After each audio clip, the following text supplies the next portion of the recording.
Emergency में ज़ख्मी शख्स की जान बचाना सबसे ज़्यादा अहम है, लेकिन अक्सर इलाज से पहले सवाल शुरू हो जाते हैं कि पैसे कौन देगा, मेडिको लीगल कौन करेगा, पुलिस को इत्तला दी गई है या नहीं। अमल उमर एक्ट इन तमाम सवालों का जवाब देता है। ज़ख्मी को अस्पताल पहुंचते ही इलाज मिलेगा, पहले इलाज होगा, पैसे बाद में लिए जाएंगे, मेडिको लीगल की कार्रवाई भी बाद में होगी। पुलिस भी इलाज के दौरान मुदाखलत नहीं कर सकती। ये सिंध का कानून है और कानून तोड़ने पर सज़ा भी मौजूद है।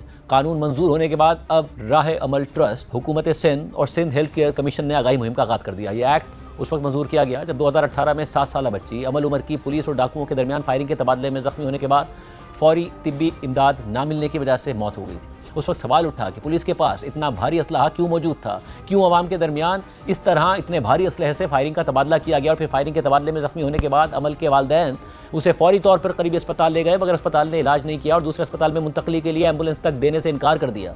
सिंध असेंबली ने अमल उमर एक्ट 28 जनवरी 2019 को मंजूर किया, फिर गवर्नर सिंध ने 11 मार्च 2019 को इसकी मंजूरी दे दी। यह कानून पूरे सिंध में नाफिज है, मगर अमल दरामद नहीं होता। अमल उमर एक्ट के मुताबिक इमरजेंसी में ज़ख्मी शख्स को फौरी तिब्बी इमदाद और इलाज फराहम किया जाए ताकि उसकी जान बचाई जा सके और हालत मजीद ख़राब ना हो। कानून के मुताबिक ज़ख्मी शख्स को अस्पताल पहुंचते ही बगैर किसी ताख़ीर के तरजीही बुनियादों पर उसका इलाज करना लाजमी है। मेडिको लीगल कार्रवाई मुकम्मल होने का इंतजार नहीं किया जाएगा। अस्पताल इलाज शुरू करने से पहले पैसे का मुतालबा नहीं करेगा। अगर ज़ख्मी शख्स बिल अदा करने के काबिल ना हो तो इलाज का खर्चा मुतल्लिका अस्पताल बर्दाश्त करेगा। निजी अस्पताल में ज़ख्मी की हालत बेहतर होने के बाद उसे सरकारी अस्पताल मुंतकिल किया जा सकता है। अगर मरीज़ निजी अस्पताल में ही रहना चाहे तो फिर उसे अस्पताल के अखराजात अदा करने होंगे। एक्ट के मुताबिक अगर मरीज़ की हालत ऐसी हो कि रिश्तेदार की इजाज़त लेने में ताख़ीर से नुकसान का खर्चा हो तो डॉक्टर रिश्तेदार की इजाज़त का इंतजार किए बगैर इलाज शुरू कर सकता है। हर अस्पताल के लिए ज़रूरी है कि उसके पास कम से कम 2 मुकम्मल और फ़ाल एम्बुलेंसेज हर वक्त मौजूद हों। एक्ट के मुताबिक इलाज के दौरान पुलिस या कानून नाफिज करने वाला कोई इदारा डॉक्टर के काम में मुदाखलत नहीं कर सकता और ना ही ज़ख्मी शख्स से पूछगछ कर सकता है। पूछगछ मरीज़ की हालत खतरे से बाहर होने के बाद ही की जा सकती है।